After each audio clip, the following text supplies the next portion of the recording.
Just a single video and all your doubts would be cleared regarding your NEET 2025 registrations. Whether it is about documents, whether it is about process, क्या आपके complete steps हैं जो आपको follow करने हैं, कौन सी website पर आपको जाना है, पूरा process आपको मैं बताने वाली हूँ। थोड़े दिन पहले मैंने आपके लिए 4 या 5 दिन पहले मैंने आपके लिए एक वीडियो बनाया था जिसमें मैंने आपको रजिस्ट्रेशन डेट्स के बारे में बताया था, what will be the closing and opening dates, and उसके नीचे बहुत सारे कमेंट्स आए और आप सबका बहुत सारा प्यार मिला। सो आई थॉट एक डिटेल वीडियो मैं बनाऊं आपके साथ जिसमें मैं ऐसे पॉइंटर्स आपके साथ शेयर करूं जिसका आपको ध्यान रखना है आपके रजिस्ट्रेशन प्रोसेस के दौरान। ये गलती बिल्कुल भी नहीं करनी है। मोस्ट ऑफ द स्टूडेंट्स ये गलती करते हैं एंड फिर वेट करते हैं करेक्शन विंडो का। बेटा अगर आप एक नीट 2025 के एस्पिरेंट हैं, please make sure that you are subscribing to this channel, because ये एक वन शॉट चैनल है जो आपकी प्रेपरेशन में भी, आपके रजिस्ट्रेशन प्रोसेस में भी, आपके काउंसलिंग के प्रोसेस में भी और आपको आपके गवर्नमेंट कॉलेज तक पहुंचाने के प्रोसेस में भी कंप्लीटली आपको साथ देने वाला है। So please make sure that you join with us on this channel. So let us start with the video. बेटा बहुत सारे कमेंट्स आए जिसमें ये चीज बोली गई, मैम आपने डॉक्यूमेंट्स बहुत अच्छे से एक्सप्लेन किए हैं, मैम आपने प्रोसेस बहुत अच्छे से बताया है। और एक कमेंट ये भी देखा मैंने जिसमें एक बच्चा पूछ रहा था कि पिछले साल मेरे 250 नंबर आए थे, क्या मुझे फॉर्म भरना चाहिए? बेटा मैं ये बोलूंगी बिल्कुल भरना चाहिए। आपकी प्रिपरेशन इस साल किस हिसाब से है, आपने कितना प्रिपेयर किया है ये आप जानते हैं, बट आप अभी के लिए ऐसा सोच के चलिए कि 2026 से अगर हम मान के चल रहे हैं मे बी अगर अटेम्प्ट लिमिट लग जाता है तो यार उसके अगले साल से, है ना, मतलब बेसिकली आप मान के चलो जो अटेम्प्ट्स होंगे वो काउंट होंगे। अभी के लिए ऐसा कुछ भी नहीं है तो यार प्लीज अपना पेपर जो है वो जरूर से जाकर दीजिए, ठीक है।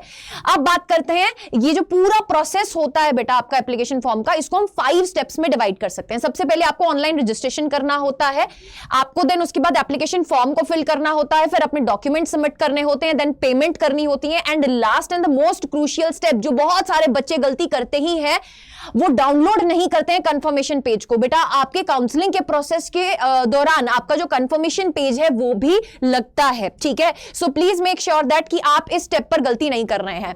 इसके अलावा बेटा मैंने एक बहुत प्रॉपर फैक्ट्स के साथ आपके साथ ये शेयर किया था कि अगर हम पिछले कुछ साल के एनालिसिस के हिसाब से चलें तो ऑलमोस्ट 2 से 3 महीने पहले आपका एप्लीकेशन फॉर्म जो है वो ओपन होता है। अब उस टाइम पर बोर्ड एग्जाम्स चल रहे होते हैं, बहुत ज्यादा पैनिक होता है, तो जितने भी डॉक्यूमेंट्स मैंने आपको बताए थे उसके ऊपर भी आपको कुछ डाउट आया था, तो मैं एक प्रॉपर डिटेल वीडियो ये आपके लिए बता रही हूं जिसमें मैं आपको प्रॉपर वे से बताने भी वाली हूं कि डॉक्यूमेंट्स का साइज क्या होना चाहिए, what should be the size limit, ताकि आप सब कुछ पहले ही रेडी रख लें, ठीक है। अगर डेट प्रेडिक्शन की बात करें तो ये चीज आपको बोली गई थी कि 10 फरवरी से लेकर 5 मार्च तक के बीच में आपका जो फॉर्म है वो खुलेगा, एंड बेटा उसके बाद आपको मतलब जो है 1 महीने का टाइम दिया जाता है फॉर्म फिल करने के लिए। एंड मान के चलिए कि इस टाइम पर अगर बोर्ड एग्जाम्स हैं आपके तो उस टाइम पर आपको पैनिक जरूर होगा, पैनिक अटैक्स होते हैं बच्चों को, है ना, बहुत सारी मेल्स आती हैं उस टाइम पर कि मैम हमने गलत भर दिया है, मैम हमने ये डिटेल गलत भर दिया है, तो बार बार आपको एक चीज बोलते हैं कि हसल मत करो, ठीक है।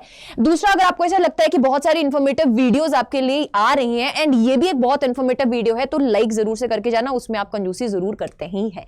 आप कौन सी मिस्टेक्स आपको अवॉइड करनी है? सबसे पहले यार आप एक बार रजिस्टर करते हो, ठीक है, आपको ऐसा लगता है यार मेरी रजिस्ट्रेशन नहीं हुई तो मैं दोबारा से रजिस्टर कर लेता हूं। अरे भाई आपको सिर्फ एक बार ही रजिस्टर करना है एंड एग्जाम मीडियम को और लैंग्वेज को बहुत बारीकी से देखकर फिल करना है। अगर बाई चांस आपने वहां पे हिंदी मीडियम फिल कर दिया तो आपको पेपर वही मिलने वाला है बेटा, और फिर तुमने बाकी बाद में जाके ये चीज बोली ना वहां पर सेंटर पर कि मैं तो यार इंग्लिश मीडियम से हूं, मुझे हिंदी मीडियम का पेपर समझ नहीं आ रहा, तो कोई नहीं सुनेगा। So please make sure that कि आप अपना एग्जाम मीडियम एंड लैंग्वेज बहुत अच्छे से नोट कर रहे हैं, वहां पे फिल अप कर रहे हैं। इसमें लेटर चेंजेस बेटा एप्लीकेबल नहीं होते हैं एंड लेट रजिस्ट्रेशंस एक्सेप्ट नहीं होती हैं। आपको एक चीज का ध्यान रखना है कि जब आप फॉर्म फिल करने बैठ रहे हैं उससे पहले आपके सारे डॉक्यूमेंट्स रेडी होने चाहिए ताकि आपको कोई भी पैनिक ना हो। उसके बाद अगर मैं बोलूं ऑफिशियल वेबसाइट पर ही रिलाई करना है, आपको ऐसे लोग मिलेंगे जो आपको बोलेंगे कि यार यहां पर ना नीट का एप्लीकेशन फॉर्म जो है वो एक्टिव हो गया, यहां से जाकर भर दो। बेटा वो सिर्फ एक स्कैम होता है, उससे प्लीज दूर रहिएगा, सिर्फ ऑफिशियल वेबसाइट पर ही जाकर भरिएगा। पीडब्ल्यूडी कैंडिडेट्स के लिए बहुत है ना प्रिकॉशनरी मेजर्स होते हैं बेटा। आप वहां पर अपनी जब कैटेगरी चूज कर रहे हैं तो उसके अकॉर्डिंगली बेटा जो भी रिक्वायरमेंट्स हैं आपके पास हैंडी होनी चाहिए, सर्टिफिकेट्स वगैरह रेडी होनी चाहिए। देन एप्लीकेशन फॉर्म का कंफर्मेशन पेज जरूर से डाउनलोड कर लेना काउंसलिंग प्रोसेस में, नहीं तो प्रॉब्लम आती है। ये मैंने आपको बताए थे कि ये डॉक्यूमेंट्स आपको चाहिए होंगे। ये वीडियो आपने आई होप देख लिया, नहीं देखी होगी तो वो वाली वीडियो भी जाकर जरूर से चेकआउट कर लेना। ये कुछ लिस्ट ऑफ डॉक्यूमेंट्स बताए थे जिसमें passport size photograph, post card size photograph, left hand right hand fingers and thumb impression, जिसमें मैंने बोला था जब ऑफिशियल नोटिफिकेशन आएगा उसमें बेटा कुछ चेंजेस देखने को मिल सकते हैं, बट रेडी रखो यार ये सब, ठीक है। अगर कुछ 2 स्टेप एक्स्ट्रा भी कर लोगे तो अभी एफर्ट लगा सकते हो, उस टाइम पर नहीं लगा सकते हो, ठीक है। सिग्नेचर, देन आपके पीडब्ल्यूबीडी का सर्टिफिकेट, देन सिटीजनशिप का सर्टिफिकेट, देन आपके बेटा डॉक्यूमेंट्स जो रिक्वायर्ड नहीं होंगे, क्लास 10th का passing certificate, permanent and present address proof, and then category certificate. अभी के लिए अगर मैं बोल के चलूं एज सच रिक्वायरमेंट नहीं है, बट जैसे जेईई में हुआ तो हो सकता है कि कैटेगरी सर्टिफिकेट की भी जरूरत पड़ सकती है। So what is basically the specifications बेटा। अगर पासपोर्ट साइज फोटोग्राफ की बात करें तो इसका साइज जो है वो 10 से लेकर 200 KB के बीच में होना चाहिए। 1 जनवरी के बाद ये आपकी ली होनी चाहिए। बच्चे क्या करते हैं ना, अभी देखो इट्स राइट नाउ 5 दिसंबर, ठीक है, तो लेटेस्ट फोटो ना अपनी जनवरी के महीने में खिंचवा के रख लेना। ऐसा मत करना कि लास्ट मोमेंट पे मैं फोटो खिंचवाने जाऊंगा, नहीं ऐसा नहीं करना, ठीक है।